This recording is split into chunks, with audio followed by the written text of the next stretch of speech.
The cake sat untouched in front of me, 30 candles flickering in the dim light of our family's restaurant. The same restaurant I'd spent countless nights saving from bankruptcy, sacrificing my personal life to keep our legacy alive. I should have known better. I'm sorry, what did you just say? I stared at my father across the table, certain I'd misheard him. You're out, Trisha. Dad's voice was cold, clinical. We're restructuring the business, and you're no longer needed.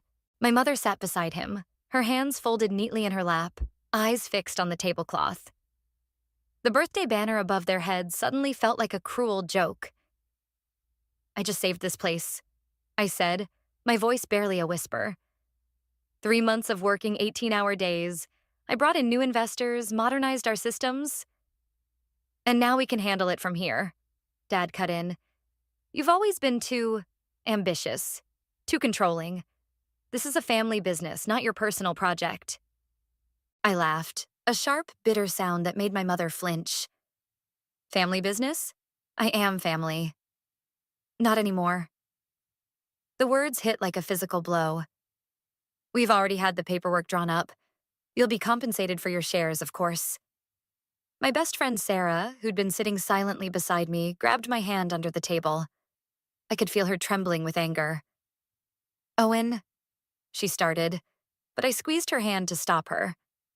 I wouldn't give them the satisfaction of seeing me break down. The compensation package is quite generous. My mother finally spoke, still not meeting my eyes. You should be grateful. Grateful? I stood up so quickly my chair toppled backward. I gave up everything for this place, my relationships, my dreams of starting my own business. And now you're free to pursue them, Dad said, sliding a manila envelope across the table. Happy birthday, Trisha. The restaurant had emptied out. Our regular customers had sensed the tension and made quick exits. Only my cousin Stacy remained at the bar, pretending to clean glasses while watching the drama unfold. You know what? I straightened my spine, smoothed down my dress. Thank you. Thank you for showing me exactly who you are, on today of all days. I grabbed my purse, leaving the envelope untouched. Sarah stood with me, her face flushed with protective anger. Trisha, my mother called out as I turned to leave. Don't make this difficult. Just take the money and keep it, I said, not turning back. Consider it my final investment in this place. Let's see how long it lasts without me. The night air hit my face as I pushed through the door, Sarah right behind me. I made it halfway down the block before my legs started shaking. I can't believe they did this, Sarah said, pulling me into a fierce hug. After everything you've done, they think they're so clever, I whispered, my mind already racing ahead. They have no idea what I'm capable of. A text lit up my phone. Enzo, my mentor from business school. Heard what happened. Come see me tomorrow. It's time. I smiled, despite the tears threatening to fall. For 3 years, I'd been quietly learning from Enzo, developing business plans, making connections. I'd known somehow that this day would come. You're planning something, Sarah said, studying my face. I know that look. They want me gone? Fine. But they have no idea what they've just unleashed. I wiped my eyes, straightened my shoulders. I'm done being the dutiful daughter. What are you going to do? I thought about the business plan hidden in my apartment, the investors who'd been impressed by my work at the restaurant, the network I'd built while my parents weren't paying attention. I'm going to build something so successful it'll make their precious restaurant look like a lemonade stand. And when they come crawling back, because they will, I'll remember this night. Sarah linked her arm through mine as we walked toward the subway. Happy birthday, Trisha. Something tells me this is going to be your year after all. Behind us, the restaurant's lights dimmed, and I didn't look back. They thought they were writing me off, but they'd just written the first chapter of their own downfall. I was done being the person they thought I was. The obedient daughter, the silent partner, the one who always put family first. It was time to show them who I really am. You've been planning this for years, haven't you? Enzo leaned back in his leather chair, a knowing smile on his face. His corner office overlooked the city skyline, a view I'd always envied. Let's just say I learned from the best. I handed him my business plan, watching as he flipped through the pages. Everything's ready. I just needed the right moment. And getting disowned on your birthday was that moment? He raised an eyebrow. They did me a favor. I stood and walked to the window. No more pretending. No more holding back. Your market analysis is solid, Enzo said, tapping the document. And these investor contacts? You've been busy. I had to be careful. If my father had found out, he'd have sabotaged you. Enzo finished my thought. Speaking of which, have you seen this? He turned his laptop toward me. On the screen was a local business news article. Bond family restaurant chain announces major expansion plans. They're using my investments for expansion? I laughed. They won't last 6 months without proper management. Which is exactly why we need to move fast. Enzo grabbed his phone. I'm calling Marcus at Verde Capital. He's been asking about you since that charity gala. While Enzo made the call, my phone buzzed with a text from Sarah. Your mom's been calling me. Wants to know if you're being reasonable yet. Should I block her? I typed back, let her call. The more they think I'm devastated, the better. Marcus can meet tomorrow, Enzo announced. And he's bringing 2 other potential investors. That fast? Your reputation precedes you, Trisha. Word got around about how you turned that restaurant around. People noticed. A knock at the door interrupted us. Wade, one of Enzo's junior associates, stepped in with a stack of papers. Sorry to interrupt, but you need to see this. He handed me a printout. Your father's loan applications got leaked. They're leveraging everything they own for this expansion. I scanned the documents, my heart racing. They're using the house as collateral? Are they insane? Your father always did think he was invincible, Enzo said. Wade, how did you get these? I asked. He grinned. Let's just say I know someone at the bank who owes me a favor. Also, I want in on whatever you're planning. I looked at Enzo, who nodded. Wade's one of our best. You'll need a strong team. Okay, I said. But this stays between us. I'm going to need office space, somewhere private. Use my startup incubator, Enzo offered. 10th floor's empty. No one will look for you there.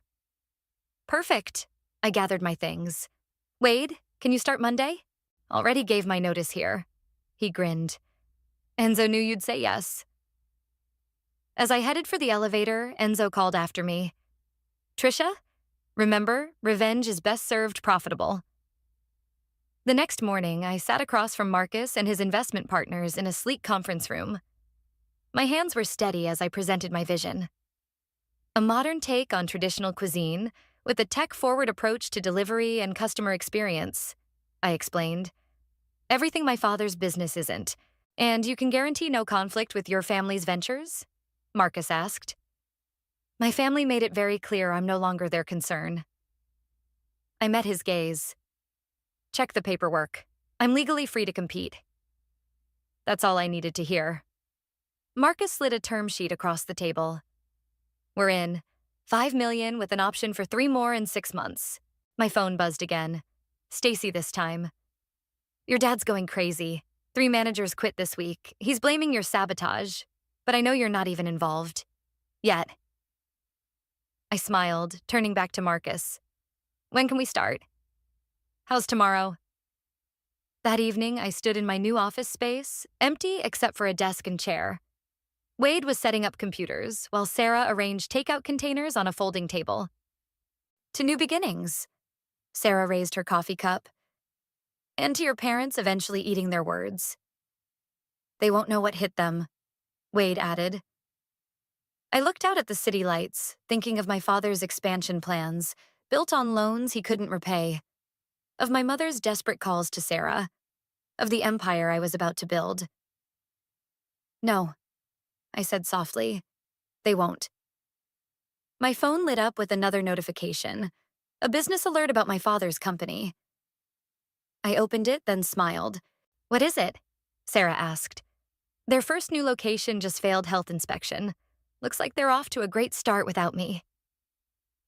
The pieces were falling into place faster than I'd imagined, and this was just the beginning. Your father just fired another manager.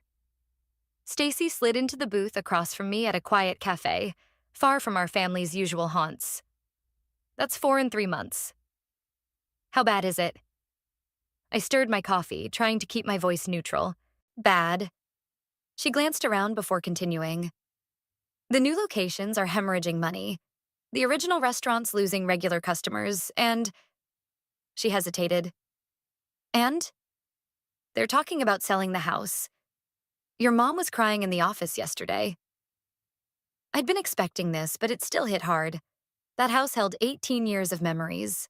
Holidays, birthdays, family dinners, before everything went wrong. Have they tried reaching out to you?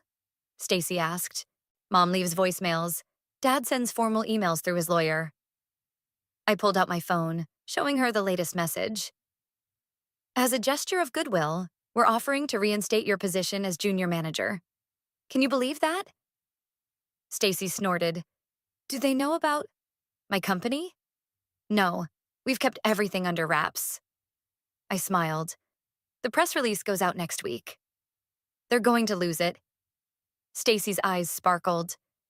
Especially when they see the investor list. My phone buzzed. Wade calling. Sorry, I need to take this. Wade? What's up?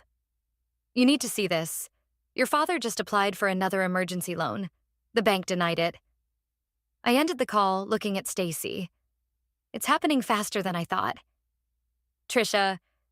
She reached across the table. I know they hurt you, but they're still family. Family? I stood up, throwing cash on the table. Come with me, I want to show you something. 20 minutes later, we walked into my company's headquarters.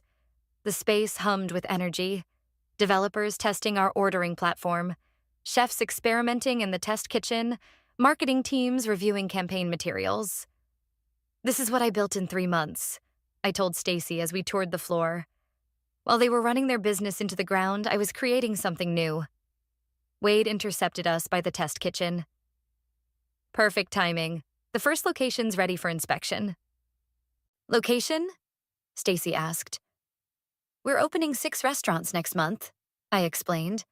Modern cuisine, tech-integrated ordering, delivery optimization, everything Dad refused to consider. Ms. Bond? A young chef approached with a tablet. The new menu items are ready for tasting. As we sampled dishes, Stacy grew quieter. Finally, she set down her fork.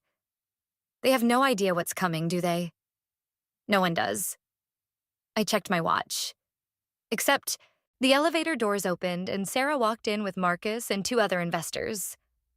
The numbers look fantastic, Marcus announced, shaking my hand. We're doubling our investment. Your marketing strategy is brilliant. Thank you. I turned to Stacy. Want to stay for the meeting? See what a properly run business looks like? Before she could answer, her phone rang. She checked the screen and paled. It's your dad. Put it on speaker. Stacy? My father's voice sounded strained. Is Trisha with you? No, Uncle Owen. I'm at work. If you see her, tell her we should talk. The business. We could use her input. I motioned for Stacy to end the call. They're desperate, Sarah observed. Good. I pulled up our launch timeline on the conference room screen. Because in exactly 2 weeks, they'll learn just how badly they underestimated me. Trisha, Stacy said quietly, what you've built here, it's incredible. But are you sure you want to what? Succeed? Show them exactly what they threw away? I faced her. They didn't just fire me, Stacy. They disowned me. On my birthday, after I saved their business. I know, but no buts. I softened my tone. I appreciate you looking out for them. But they made their choice. Now they can live with the consequences. My phone lit up with a news alert. Local restaurant chain faces multiple health code violations. 3 locations temporarily closed. Looks like those consequences are already starting, Wade commented. I forwarded the article to my father's email with a single line. Need my input yet? Stacy read the message over my shoulder and whistled. You're really doing this. Watch me. I turned to the room. Let's go over the launch plan one more time. Everything needs to be perfect. As the team gathered around the conference table, I caught my reflection in the window. I barely recognized myself. Gone was the dutiful daughter, replaced by someone stronger, someone who wouldn't back down. My phone buzzed again. A text from my father. We need to talk, please. I showed it to Sarah, who squeezed my hand. Ready for this? I've been ready since the day they threw me away. I deleted the message without responding. Now, let's make some history. I wasn't surprised when they showed up at my office. What surprised me was how small they looked, sitting in my sleek reception area like lost tourists in a foreign country. Your father and mother are here, Wade announced, barely concealing his smirk. Should I tell them you're in a meeting? No. I straightened my designer blazer. Let's get this over with. They stood when I entered. Mom's eyes were red-rimmed, and Dad's usual confident posture had crumbled into something approaching defeat. Nice office, Dad said, attempting his businessman voice. Very modern. Thanks, it's amazing what you can accomplish in 3 months when you're not being held back. I gestured to my conference room. Shall we? Mom touched my arm as I passed. I stepped away smoothly, pretending not to notice her hurt expression. Trisha, Dad started once we were seated. We've been trying to reach you. I know. I got all 27 voicemails, 43 emails, and that pathetic offer to make me junior manager again. I placed my tablet on the table. What do you want? We need your help, Mom burst out. The business is failing. I pulled up their financial records on the conference room screen. 3 closed locations, 2 pending health code violations, and a mountain of debt. Did I miss anything? Dad's face reddened. How did you get those numbers? I have friends at the bank. Unlike you, I build relationships, not burn them. I leaned back. You have 10 minutes. Make them count. They exchanged glances before Dad spoke. We want to propose a partnership. Your expertise, our brand recognition. Your brand? I laughed. Your brand is toxic. Your Yelp reviews are a disaster. Your staff turnover rate is approaching 100%. We can fix that, Mom pleaded. Together, as a family. Family? I stood up, my calm facade cracking. You disowned me. On my birthday. Remember? We were wrong, Dad said quietly. We see that now. No, you see that you're desperate. I pulled up another document. You've mortgaged the house, maxed out your credit lines. You're 1 bad month away from bankruptcy. What do you want? Dad's voice was barely a whisper. Name your price. I pressed a button on my tablet. Wade entered with a folder. Total surrender, I said. Sign over the entire business to me. I'll assume your debts, retain any staff worth keeping, and rebuild from the ground up. That's everything we have, Mom protested. No, it's everything you have left. There's a difference. I slid the papers across the table. Sign now, and I'll make sure you keep the house. Refuse, and I'll wait until after the bankruptcy. Your choice. Dad reached for the papers with trembling hands. You planned this. I learned from the best. I smiled coldly. You taught me that business isn't about family, remember? As they read through the documents, Sarah poked her head in. Your 2 o'clock is here. The press is waiting in the lobby. Press? Mom looked up sharply. Did I forget to mention? I turned the tablet to show them my company's website. We're launching next week. 6 locations, state-of-the-art technology, full media coverage. 6 locations? Dad's face went pale. That's impossible. Actually, it's quite possible when you have competent management and $30 million in venture capital. I checked my watch. 5 minutes left. Are you signing? Mom started crying silently. Dad's hand shook as he picked up the pen. One more thing, I added as he was about to sign. You'll both need to attend the launch event. Smile for the cameras. Show everyone that the family business is evolving. You're enjoying this? Mom accused. Honestly? Yes. I met her gaze. Consider it payback for my 30th birthday party. At least I'm giving you something in return. The signatures took less than a minute. Wade whisked the papers away for processing while I stood. The press release goes out in an hour. Wade will brief you on what to say. I headed for the door. Oh, and Mom? That necklace you're wearing? The one Grandma left me in her will? I'll need that back. Trisha, please, she began. You can mail it. I'm busy for the next few weeks launching my empire. I paused at the door. By the way, how does it feel? Being on the other side of a hostile takeover? Neither answered. I didn't expect them to. Outside the conference room, Sarah waited with a concerned expression.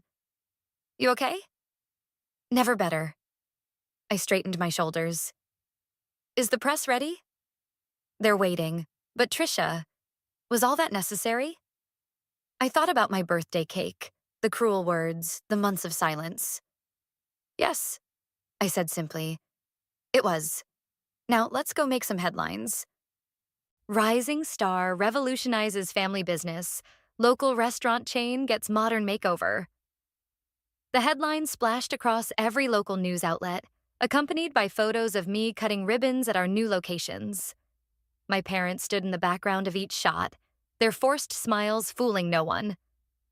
Your interview's trending, Wade announced, dropping a stack of newspapers on my desk. Twitter's calling you the restaurant queen and business badass of the year. What about the numbers? I asked, scanning the morning reports. Opening week revenue is triple our projections. The app has 50,000 downloads already.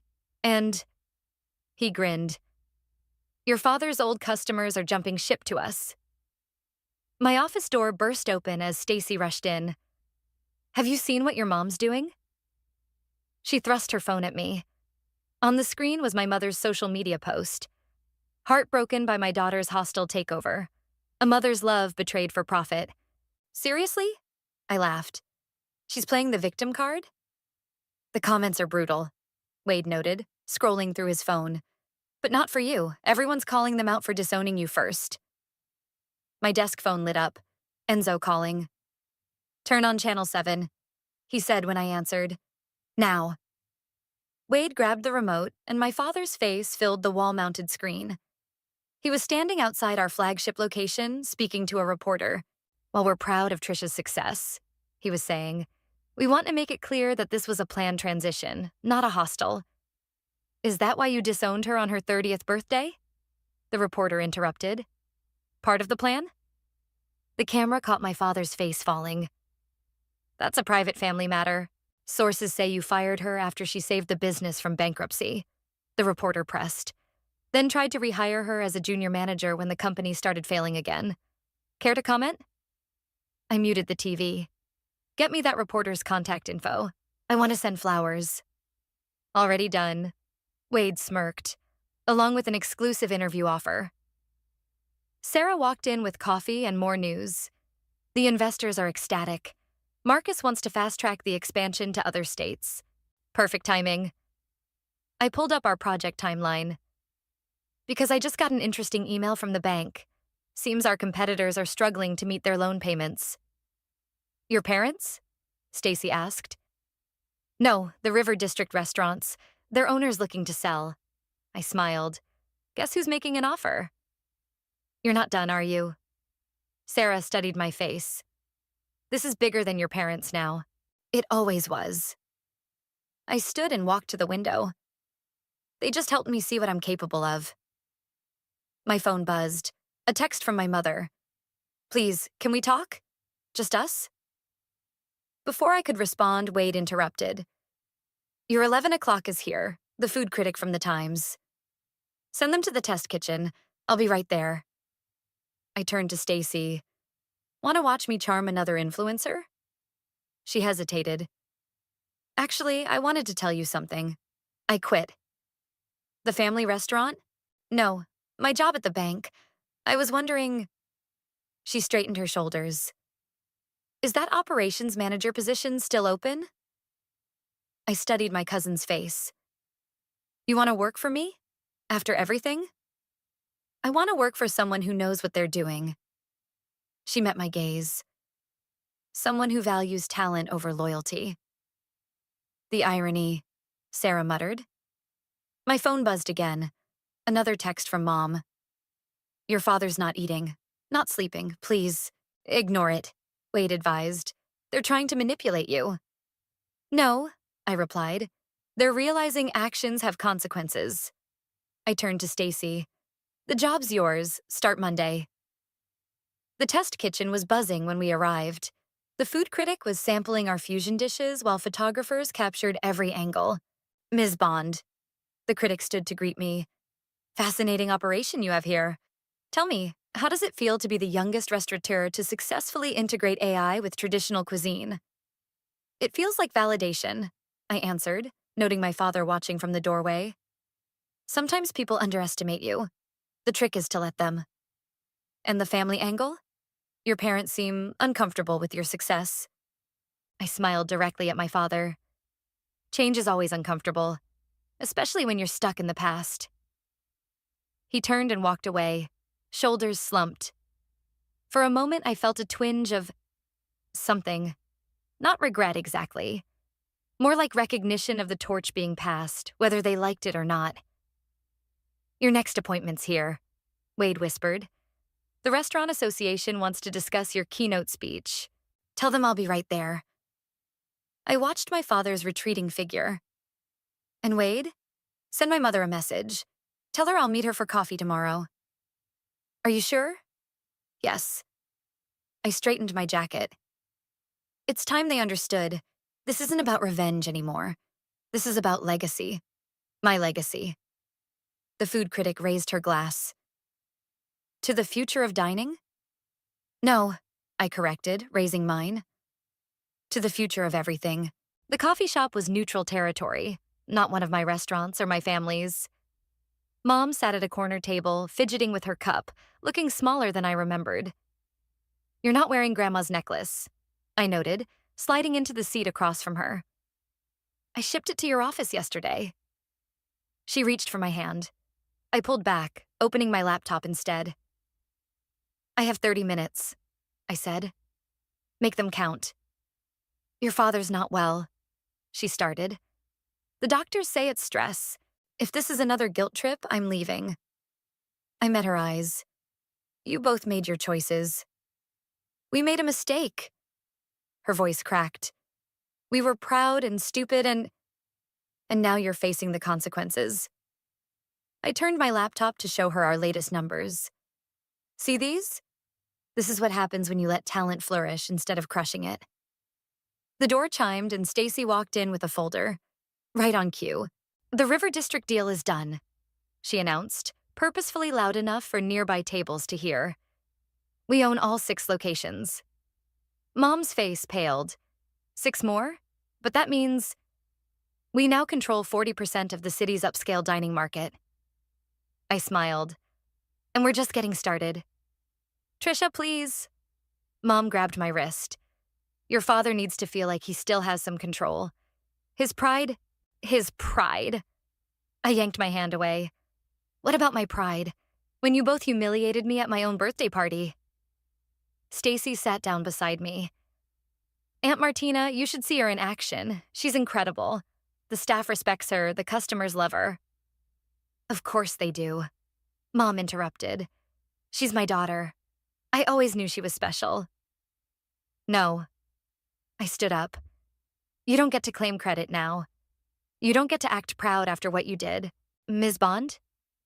A young woman approached our table tentatively. I'm sorry to interrupt, but I just wanted to say, your story inspired me to leave my toxic family business. I start MBA classes next month.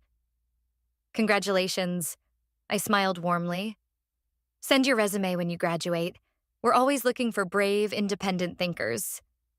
The woman beamed and walked away. Mom watched the interaction with tears in her eyes. You've become everything we feared, she whispered. You mean successful? Independent? Better than you expected? No, Cold. Like us. Stacy snorted. Cold? Do you know what she did last week? Paid for her assistant's mother's cancer treatment? Set up a scholarship fund for culinary students. Cold people don't do that. My phone buzzed. Wade calling. The magazine photographer is here for the under 40 feature. Tell them I'll be there in 20. I gathered my things. We're done here. Wait. Mom reached into her bag. Your father wanted you to have this. She slid an envelope across the table. Inside was a photo. Me at 5 years old, standing on a chair in our old kitchen, helping Dad make pasta. Remember that day? Mom asked softly. You said you wanted to cook forever. I remember what he said back. I replied. Cooking is fine, but running the business is what matters. Well, guess what? I'm doing both. Better than he ever did. He knows that. We both do. She stood up. That's why it hurts so much. Good. I tucked the photo into my bag. Now you know how I felt. As I turned to leave, she called out, He's selling his wine collection, the one he spent 30 years building, to pay the medical bills. I paused. Send the bills to my office. I'll take care of them. Why? Because I'm not like you. I looked back at her.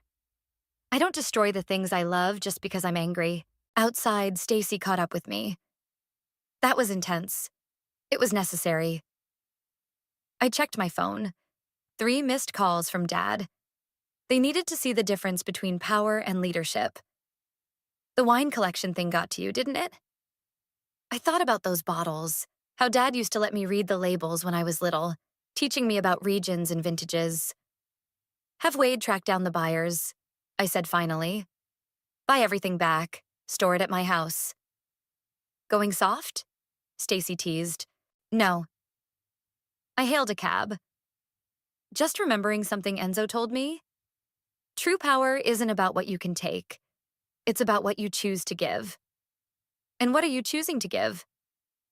I thought about the medical bills in my bag, the wine collection, the photo of a little girl who just wanted to cook forever. A lesson, I said. In grace. The cab pulled up and I could see Mom still watching from the coffee shop window. Let's go, I told Stacy. We have an empire to run. Ladies and gentlemen, please welcome our keynote speaker, the woman who revolutionized the restaurant industry in just 6 months. The spotlight hit me as I walked onto the stage at the Women in Business conference. 300 faces stared back, phones recording, eager to hear my story. Thank you, I began, setting aside the prepared speech. But instead of talking about profit margins and market expansion, let's talk about something more important, the cost of being underestimated. In the front row, Sarah gave me an encouraging nod. Behind her, I spotted my father slipping into the back of the auditorium. He hadn't been invited. 6 months ago, I was disowned on my 30th birthday. Murmurs rippled through the crowd. My crime? Being too ambitious, too controlling, too much. My phone buzzed in my pocket. Probably Wade with another update about our latest acquisition. It could wait. They thought they were punishing me. Instead, they set me free. I paced the stage, making eye contact with young women in the audience. How many of you have been told to dim your light? To play small? To know your place? Hands shot up across the room. In the back, my father shifted uncomfortably. Here's what they don't tell you about success, I continued. It's not about proving them wrong. It's about proving yourself right. A young woman in the 3rd row was crying silently, nodding along. I focused on her. In 6 months, I built a restaurant empire that's now worth $90 million. But that's not the interesting part. I smiled. The interesting part is what I learned about power. The door opened again. My mother entering this time, standing next to my father. Real power isn't in taking control. It's in lifting others up. I gestured to Stacy, who stood proudly in her operations manager suit. It's in paying for an employee's medical bills, creating scholarships, building something bigger than yourself. The audience was completely silent now, hanging on every word. Last week, I bought back my father's wine collection. I saw him stiffen in surprise.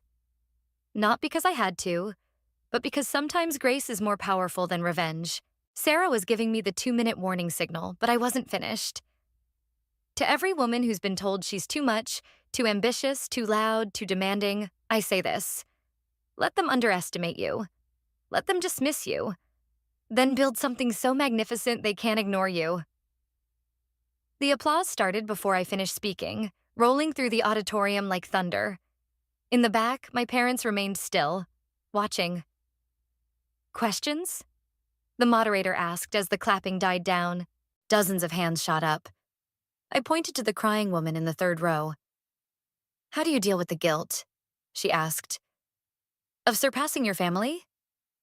I replaced guilt with gratitude, I answered.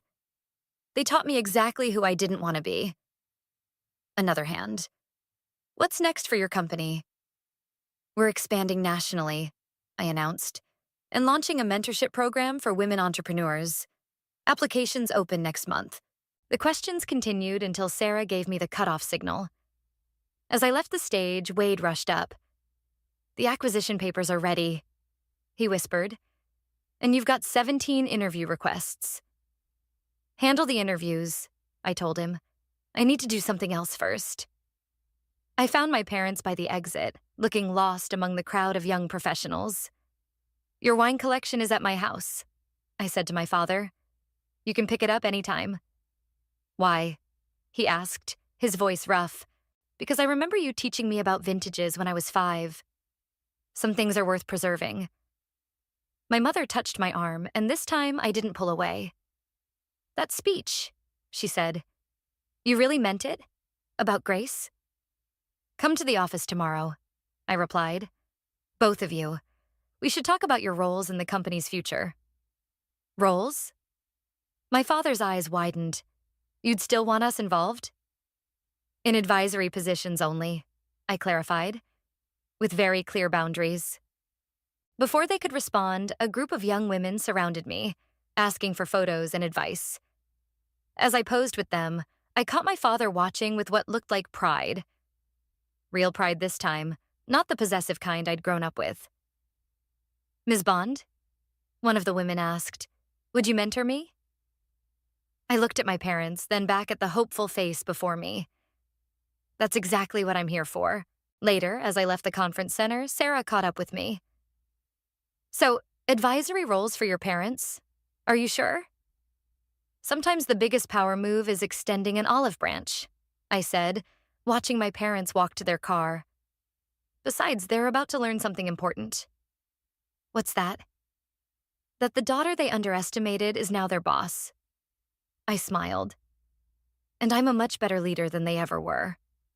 The letter arrived on a quiet Tuesday morning, hand-delivered to my office. The return address was from one of our original family restaurant's oldest customers. Dear Tricia, it began. Today I had lunch at both restaurants, your parents' original location and your new flagship store. The difference wasn't just in the food or service, it was in the spirit. Wade knocked and entered as I was reading. The advisory board meeting starts in 10 minutes. Your parents are already here. Let them wait, I said, continuing to read. Your father changed when he took over from his father.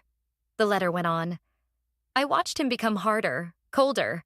But you've done the opposite. You've built something warm, inclusive, revolutionary.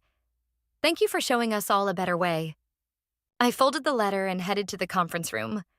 Through the glass walls, I could see my parents sitting stiffly among my executive team. Dad was wearing a visitor badge, a small but significant reminder of the new hierarchy. Good morning, I announced, entering the room. Let's talk about next quarter's projections. Before we start, my father interrupted, standing. I have something to say. Sarah tensed beside me, but I nodded for him to continue. I've been watching, he said. How you run things, how your staff looks at you, how customers rave about the experience.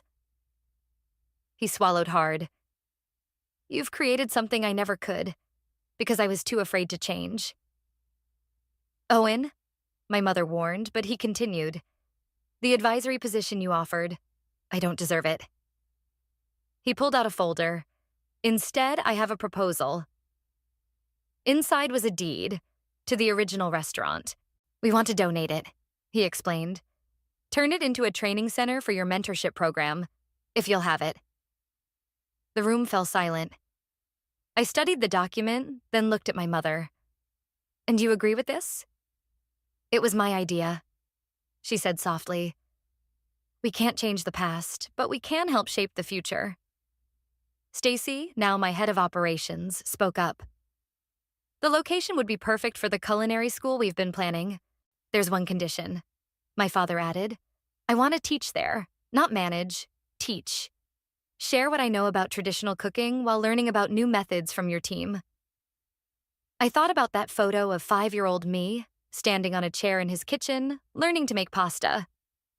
Okay, I said, but I have conditions too. I pulled up our latest blueprint on the screen, a modern teaching facility with both traditional and high-tech kitchens. First, we name it after Grandma. She always believed in combining old wisdom with new ideas. My mother wiped away a tear as I continued. Second, you both take actual cooking classes from our chef team. No shortcuts, no special treatment. And third, Dad asked, you come to Sunday dinner at my house, every week, to see your wine collection and... I paused. To be family again, on my terms. He sat down heavily, nodding. Your terms. Wade cleared his throat. Should I call the PR team? This would make a great story. No, I interrupted. Some things aren't for publicity. Some things are just about healing. Sarah squeezed my hand under the table as I pulled out the customer's letter. Listen to this, I said, reading it aloud. When I finished, my father had tears in his eyes. You proved us wrong, he admitted. About everything. No, I corrected him. I proved myself right. There's a difference. The meeting continued, but something had shifted. As we discussed expansion plans and training programs, my parents didn't try to dominate or control. They listened, offered suggestions when asked, and watched with growing understanding as their daughter commanded the room. Afterward, in my office, Sarah found me staring at the original restaurant sign through my window. You're really giving them another chance? She asked. I'm giving us all another chance, I replied. But this time, I'm writing the rules. My phone buzzed with a text from Stacy. Your dad's in the test kitchen, taking notes from our head chef. Your mom's actually smiling. Ready for the next chapter? Sarah asked. I thought about the journey, from betrayal to revenge to something deeper, more meaningful, about power and grace and how sometimes they're the same thing. Yes, I said, picking up my jacket. Let's go watch my father learn to make pasta. My way. Because sometimes the best revenge isn't destroying what hurt you. Sometimes it's building something so beautiful that everyone wants to be part of it, even those who once cast you out. And that's a victory that tastes sweeter than any revenge.